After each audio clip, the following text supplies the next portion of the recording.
नमस्कार छात्रों, GK by Jitendra Khichar YouTube channel पर आपका स्वागत है। हम पढ़ रहे हैं जैन धर्म। आज हम पढ़ेंगे जैन धर्म का तीसरा पार्ट, भाग संख्या 3। इससे पहले हमने महावीर स्वामी और पार्श्वनाथ के बारे में पढ़ा था। आज हम जैन धर्म के जो ज्ञान है उनके बारे में पढ़ेंगे।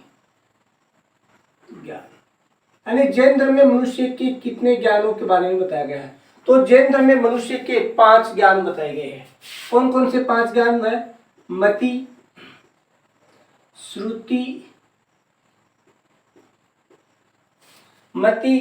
श्रुति, अवधि,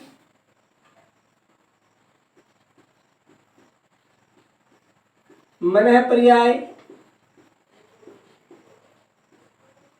केवल्य। यानी प्रत्येक मनुष्य को 5 प्रकार के ज्ञान प्राप्त होते हैं। कौन कौन से 5 प्रकार के ज्ञान? पहला मति, दूसरा श्रुति, तीसरा अवधि, चौथा मनः पर्याय और 5वां है केवल्य। मति क्या है? यानी बुद्धि से प्राप्त जो ज्ञान होता है उसको बोलते हैं मति। श्रुति कौन सा होता है? सुनने से हमें प्राप्त होता है वो श्रुति। और अवधि ज्ञान कौन सा होता है? जो दिव्य ज्ञान होता है वो। और मनः पर्याय होता है दूसरे के मन को जानना। और केवल्य है सर्वोच्च ज्ञान। तो सभी विद्यार्थी इस चैनल को ज्यादा से ज्यादा लाइक, शेयर एवं सब्सक्राइब करें तथा वीडियो को अंत तक देखें। उसके बाद में पंच अणुव्रत, जैन धर्म के पंच अणुव्रत।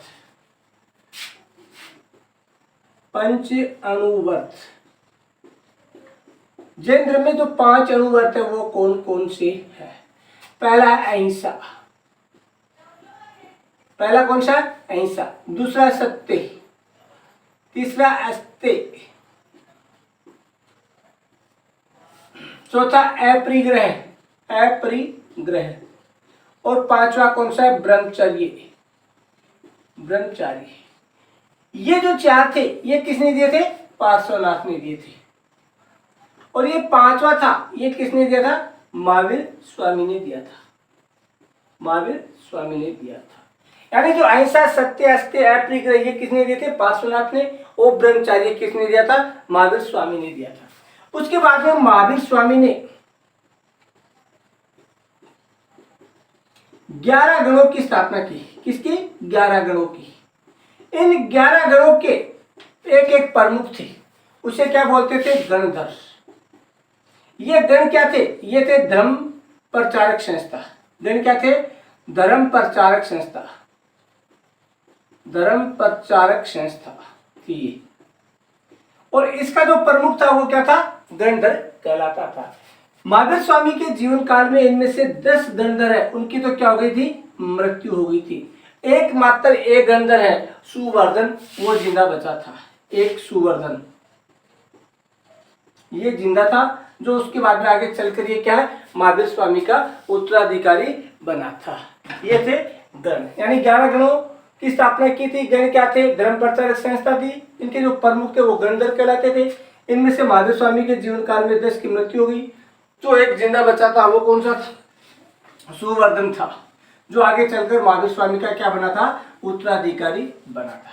उसके बाद में आगे चलकर जो जैन धर्म था वो 2 संप्रदायों में विभक्त हो गया था। पहला कौन सा था? श्वेतांबर।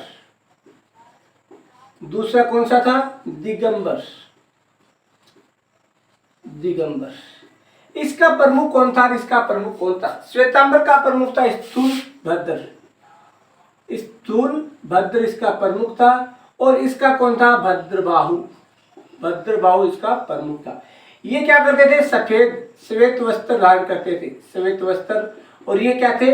निर्वस्त्र रहते थे। ये श्वेत वस्त्र धारण करते थे और ये निर्वस्त्र रहते थे। उसके बाद में सलेखना विधि क्या है?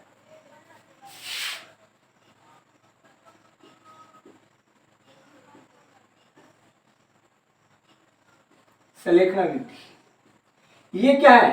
यानी उपवास के द्वारा जीवन जीवन त्यागना। यानी व्यक्ति है वो उपवास के द्वारा अपना जीवन त्याग देते हैं, वो कौन सी विधि है? सलेखना विधि है। इस विधि का दूसरा नाम क्या है? संथारा भी कहते हैं।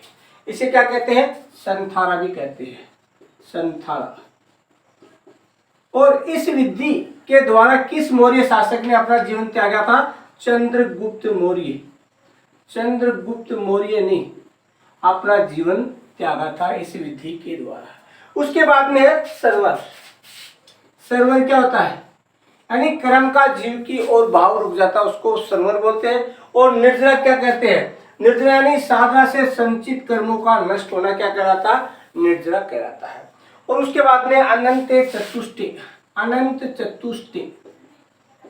चतुष्टय, अनंत चतुष्टय क्या होता है? यानी मोक्ष तक केवल प्राप्ति के पश्चात जीव का इस संसार के जीवन मरण से छुटकारा पाना ही क्या कहलाता है? अनंत चतुष्टय। उसमें 4 प्रकार की चीजें प्राप्त होती है उसको। एक तो अनंत ज्ञान, अनंत सुख, अनंत दर्शन, अनंत वीर्य, ये प्राप्त होते हैं। वो क्या कहलाते हैं? अनंत चतुष्टय। इसके बाद में हम इसके नोट्स लिखेंगे जितना हमने पढ़ा उसके।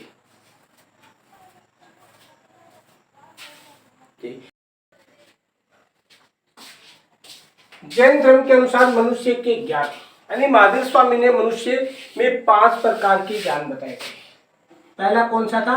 मति। यानी 5 प्रकार के ज्ञान थे, उसमें पहला ज्ञान कौन सा था? मति।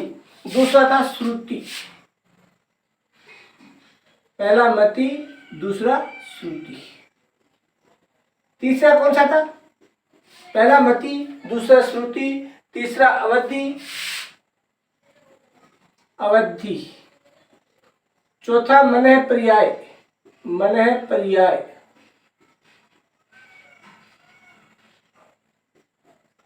और 5वां ज्ञान था केवल्य, संपूर्ण ज्ञान, केवल्य। 5वां कौन सा ज्ञान था? केवल्य। यानी महावीर स्वामी ने 5 प्रकार के ज्ञान बताए थे। पहला मति, दूसरा श्रुति, तीसरा अवधि, चौथा मनः पर्याय और 5वां केवल्य। मति कौन सा होता है? यानी बुद्धि से प्राप्त। ये ज्ञान कौन सा होता है? बुद्धि से प्राप्त जो ज्ञान होता है उसको बोलते हैं मति। बुद्धि से प्राप्त, बुद्धि से प्राप्त ज्ञान होता है उसको बोलते हैं मति। श्रुति कौन सा होता है? श्रवण क्रिया से प्राप्त, यानी सुनने से। श्रवण क्रिया यानी सुनना, क्रिया से प्राप्त ज्ञान, क्रिया से प्राप्त ज्ञान। यानी मन बुद्धि से प्राप्त ज्ञान और सुनने की क्रिया से प्राप्त ज्ञान। तीसरा अवधि। अवधि कौन सा होता है? दिव्य ज्ञान। ये कौन सा होता है? दिव्य ज्ञान होता है, दिव्य ज्ञान।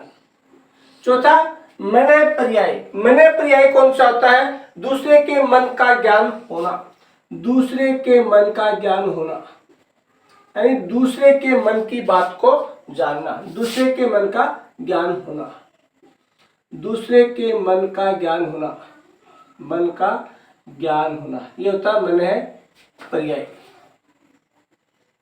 और उसके बाद में होता है केवल्य। केवल्य कौन सा होता है? सर्वोच्च ज्ञान, यानी संपूर्ण ज्ञान, सर्वोच्च, सर्वोच्च ज्ञान, यानी संपूर्ण जो ज्ञान होता है वो होता है केवल्य होता है। महावीर स्वामी है उसने ये 5 प्रकार के ज्ञान बताए, मति, श्रुति, अवधि, मनः पर्याय और केवल्य। उसके बाद में जैन धर्म के 5 अनुवर्त कौन कौन से हैं? यानी जैन धर्म के 5 अनुवर्त।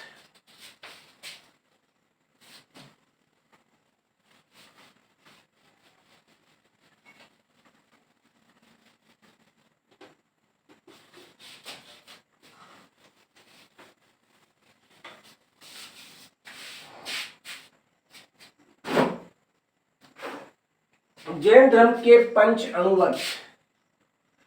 5 अनुवर्त।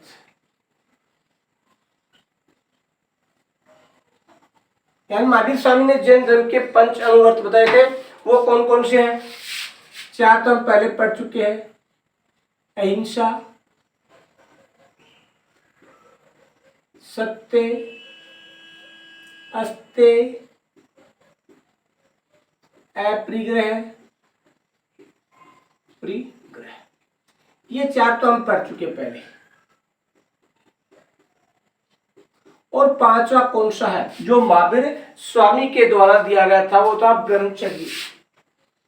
ब्रह्मचर्य। ये जो पहले 5 थे, ये किसने दिए थे? 5 अणुव्रत पार्श्वनाथ ने दिए थे। ये जो 4 थे अणुव्रत, ये किसने दिए थे? पार्श्वनाथ। पार्श्वनाथ ने दिए। यानी पार्श्वनाथ का जो टॉपिक पढ़ा उसमें हमने पढ़ा था कि ये किसने दिए थे? पार्श्वनाथ ने। ये जो पांचवा था ये किसने दिया था? महावीर स्वामी ने दिया था। यानी पांचवा अणुव्रत, पांचवा अणुव्रत महावीर स्वामी ने दिया। महावीर स्वामी ने दिया था। यानी कई बार ये पूछा था पंच अणुव्रत किस धर्म से संबंधित है, तो पंच अणुव्रत किस धर्म से संबंधित है? तो पंच अणुव्रत है वो जैन धर्म से संबंधित है। इसके बाद में गणों की स्थापना, तो महावीर स्वामी ने 11 गणों की स्थापना की थी। महावीर स्वामी ने 11 गणों की स्थापना की। गणों की स्थापना की, यानी महावीर स्वामी ने कितने गणों की स्थापना की थी? 11 गणों की स्थापना की थी। उसके बाद में गण होता क्या है? गण किसे कहते हैं? यानी महावीर स्वामी ने जो 11 गणों की स्थापना की थी उसमें गण क्या होती है? धर्म प्रचार संस्था। धर्म प्रचार संस्थान, ये ओब्लिक या दल। जो धर्म जैन धर्म का प्रचार करने वाले जो संस्थान या जो दल थे उसको बोलते थे गण। और गणधर किसे कहते हैं? गणधर। यानी इन धर्म प्रचारकों में जो गण थे उन गणों का जो मुखिया था, गण का जो मुखिया होता था उसको बोलते थे गणधर। गण का मुखिया, गण का मुखिया। यानी जो 11 गण थे उन 11 गणों के 11 मुखिया थे, लेकिन उनमें से 10 की मृत्यु महावीर स्वामी के जीवन काल में ही हो गई थी। इन 11 गणधरों में से 10 की तो महावीर स्वामी के जीवन काल में मृत्यु हो गई थी। इन गणधरों में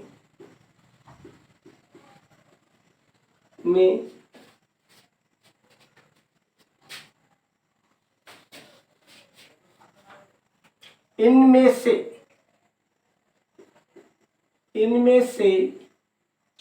10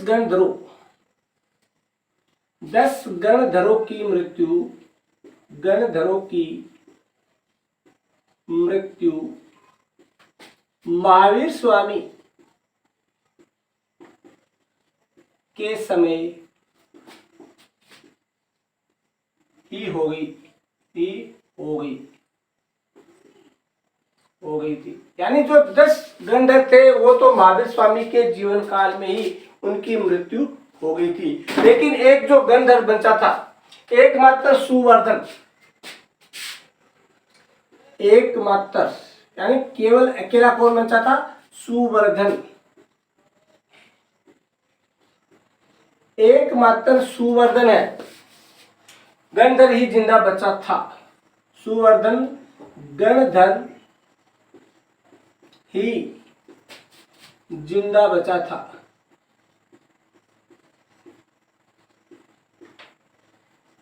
जो बाद में जिसने महावीर स्वामी के उत्तराधिकारी के रूप में था, जो बाद में महावीर स्वामी का उत्तराधिकारी, जिसने बाद में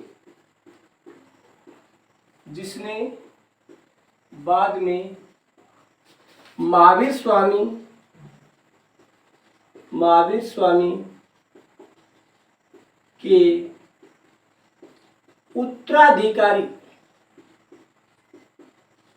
के उत्तराधिकारी के रूप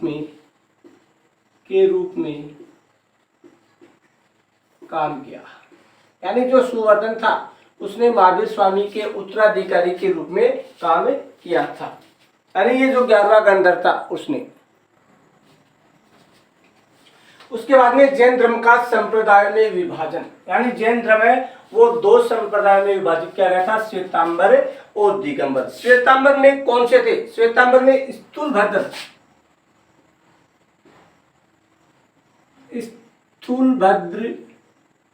है, उसने इसका नेतृत्व किया था, यानी स्थूलभद्र के नेतृत्व में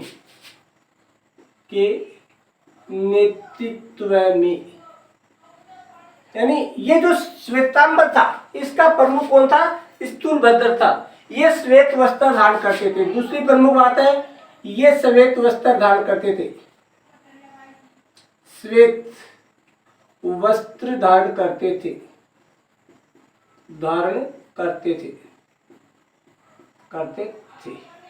उसके बाद में जो दिगंबर है ये कौन थे? ये भद्रबाहु के नेतृत्व में।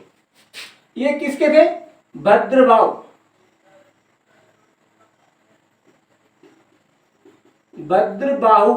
के नेतृत्व में। और ये क्या करते थे? ये दिगंबर मतलब था निर्वस्त्र रहते थे। क्या? निर्वस्त्र रहते थे। यानी श्वेत का मतलब है सफेद वस्त्र धारण करने वाले, दिगंबर का मतलब निर्वस्त्र धारण करने। इसका नेतृत्व किसने किया? स्थूलभद्र ने। और इसका किसने किया था? भद्रबाहु ने किया था। ये थे संप्रदाय। उसके बाद में संलेखना विधि। संलेखना विधि क्या होती है? यानी जैन धर्म में जो संलेखना विधि की होती क्या थी? यानी उपवास पद्धति द्वारा शरीर त्यागना। उपवास पद्धति द्वारा शरीर त्यागना, यानी उपवास रखकर अपने शरीर को त्याग देना। उपवास पद्धति द्वारा शरीर त्यागना, इसे संथारा भी कहते हैं। यानी इसे संथारा भी कहते हैं।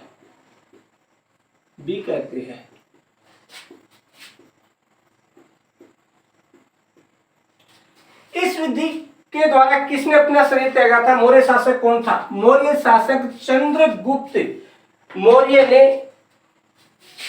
मौर्य शासक, कई बार यही पूछ लेता किस मौर्य शासक ने संलेखना विधि से अपना शरीर त्यागा था? तो मौर्य शासक चंद्रगुप्त मौर्य ने इस विधि से अपना शरीर त्यागा था। अपना शरीर त्यागा था। यह भी प्रश्न पूछा जा सकता है कि संलेखना विधि किस धर्म से संबंधित है? तो संलेखना विधि किस धर्म से संबंधित है? जैन धर्म से संबंधित है।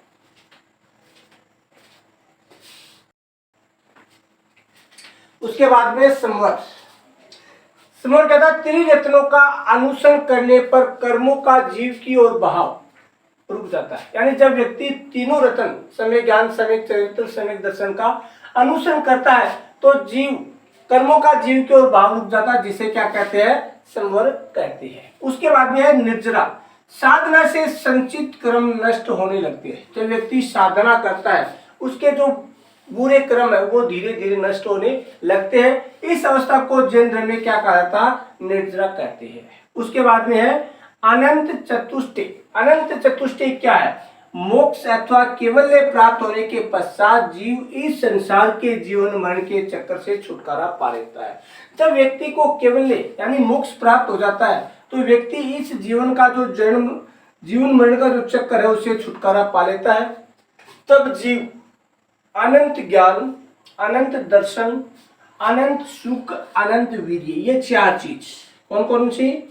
अनंत ज्ञान, अनंत दर्शन, अनंत सुख, अनंत वीर्य की प्राप्ति कर लेता है, जिसे जैन धर्म में क्या कहा जाता है? अनंत चतुष्टय कहा जाता है। ये था हमारा भाग संख्या 3, जिसमें हमने जैन धर्म की जो बातें थी, जिसमें हमने सर्वर, निर्जरा, अनंत चतुष्टय, पंच अनुवर्त, ज्ञान के 5 प्रकार, उनके बारे में पढ़ा था। तो सभी विद्यार्थी जी के भाई जितेंद्र खीचड़ यूट्यूब चैनल को ज़्यादा से ज़्यादा लाइक शेयर एवं सब्सक्राइब करें एवं वीडियो अगर पसंद आया तो लाइक करें, कमेंट करके वीडियो के बारे में जरूर बताइए। इसी के साथ जय हिंद, जय भारत, जय जय राजस्थान।